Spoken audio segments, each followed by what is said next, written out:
আজকে আমি যেখানে চলে এসেছি আসলে এখানে এসে আমি অনেক অনেক বেশি এক্সাইটেড, বিকজ এই সিনারিটা অনেক অনেক সুন্দর, যার কারণে আমার খুবই ভালো লাগছে। আর এই কারণে এটা আপনাদের সাথে তুলে ধরার জন্য আজকের এই ভিডিওটা।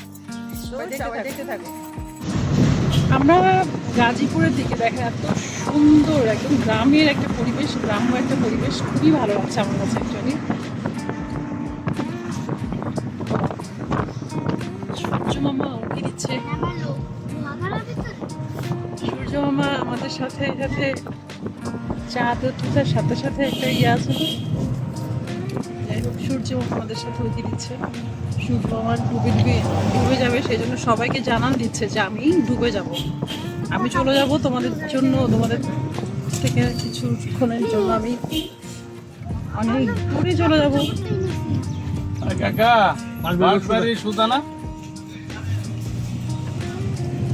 বাঁশবাগানের মাথার উপর চাঁদ উঠেছে, ওই মাগো আমার 16 বলার কাজ লাগে। পুকুর পাড়ে নেবুর তলে থোকায় থোকায় জোনাক জলে, ফুলের গন্ধে ঘুম আসে না, একলা জেগে রই। মাগো আমার 16 বলার কাজলা দিদি কই। ওয়াও, এইদিকে কি আমি এসছি নাকি? আমার মনে হচ্ছে দিকে এসছি নাকি আমার অফিসের কাজে, অডিটের কাজে। আমার মনে হচ্ছে দিকে আমি আসছি কোথাও, পরিচিত করে দিতে পারতেছে।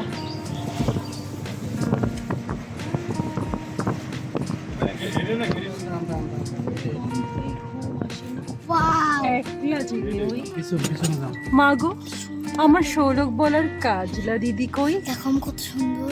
হ্যাঁ,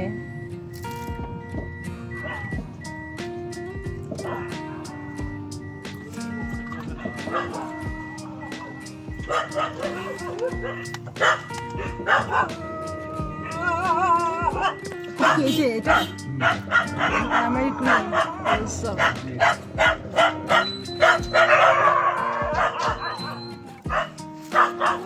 আমরা চলে এসেছি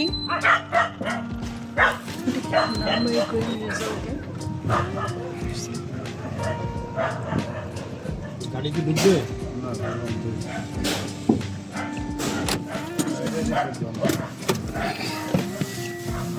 রিসোর্টটা দেখা যাক, আল্লাহ ভরসা। আমরা ওই রিসোর্ট থেকে ফিরে আসছি, কারণ ওই রিসোর্টটা তেমন সুন্দর ছিল না। যাই হোক, কি স্যার ফেলে দিছে, চিল্লাও কেন মা?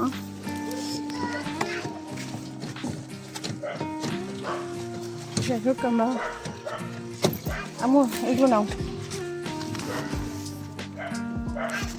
ভিডিও।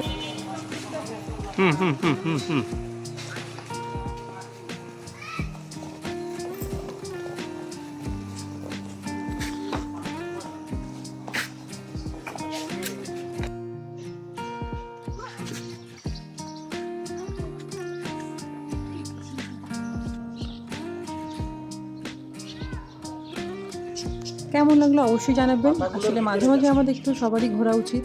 আর এই জায়গাটা আসলে ঢাকা থেকে খুব কাছে, খুব যেতে যে অনেক বেশি খরচ হয় সেটাও না। তো আমরা আমাদের সাধ্যের মধ্যে অনেকেই আমরা দেশের বাইরে তো যেতে না পারি, অ্যাটলিস্ট বাংলাদেশের ভিতরে খুব সুন্দর একটা মুহূর্ত, সুন্দর একটা সময় কাটাতে পারে আমাদের পরিবারকে নিয়ে। তো সবাই চলে যেতে পারেন এই রিসোর্টে। আর রিসোর্টটা অনেক সুন্দর, আর এই রিসোর্টের ভিডিও আমি আরও দিয়েছি, তো সেই ভিডিওগুলো আপনারা দেখে নিতে পারেন। কেমন লাগলো অবশ্যই জানাবেন। তো সবাই ভালো থাকবেন, আজকে এ পর্যন্তই। আল্লাহ হাফেজ।